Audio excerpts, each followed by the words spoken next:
Let's think together for a minute about chronic insomnia. I'm not speaking today about occasional insomnia, which everyone suffers from, but chronic, persistent insomnia and some of the reasons and forms that insomnia takes. And we have some of those on the board behind us. And so for the next few minutes, we're just going to talk about those together. The first form of chronic insomnia I want to go over is psychological insomnia. Psychological chronic insomnia is due to anxiety or fear about the inability to fall asleep. And the fear itself of not being able to fall asleep keeps the patient from falling asleep. And this is so persistent and chronic that it does create problems. It is an issue that needs to be dealt with on a psychological level, but it can cause a great deal of stress to the person who increases in their phobia the more times they are unable to fall asleep, which only exacerbates the situation. Another reason for chronic insomnia is sleep state misperception. In this particular example, someone is in sleep study been recorded to have normal sleep patterns through all 5 states of sleep and a normal duration of time, and yet when asked about their sleep will report that they got no sleep or very little sleep, or that the sleep they did receive was of a poor nature. And even when they're shown the results that you slept a normal amount of time, entered all 5 levels of sleep, will still persist in the belief that they got little or no sleep and that the lab results must be lying to them.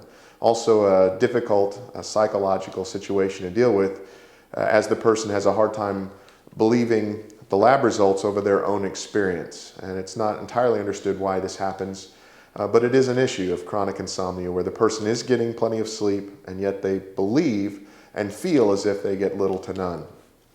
Moving on then, other forms of chronic insomnia would be hypnotic dependent sleep disorder. In this case, someone trying to deal with their insomnia has started taking hypnotic drugs. In this case, we would commonly call them sleeping pills in order to sleep, and has become dependent on them and found that they need to take higher and higher dosages and quantities in order to get the normal amount of sleep. And when they realize they become dependent on them and they're not working as well as they had in the past, oftentimes their doctor will take them off of them. And what they find when they are completely removed from the person, they are no longer taking the sleeping agents, that the chronic insomnia kicks into high gear and they report a great difficulty in falling asleep, a great deal of irritability and other issues and problems, not only from the lack of sleep, but the inability to sleep because they've come off of the sleeping pills or hypnotic drugs.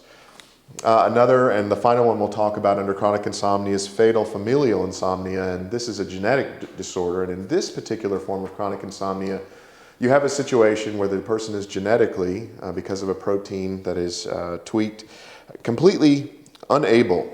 It's a neurological disorder. They are unable to sleep. And of course, this is very damaging to our health, and it is fatal. The average length of time a person from the onset of this particular disorder lives is between 7 and 36 months, 18 months being the average. They go through various stages, the final ones concluding in a type of dementia, an inability to speak. There are lots of disorders associated with this, but there is no known cure for this fatal familial insomnia. It is a neurological disorder that is incurable and always fatal. Well, these are some of just a few of the chronic causes of insomnia that we've talked about today, and I hope you understand them a little better.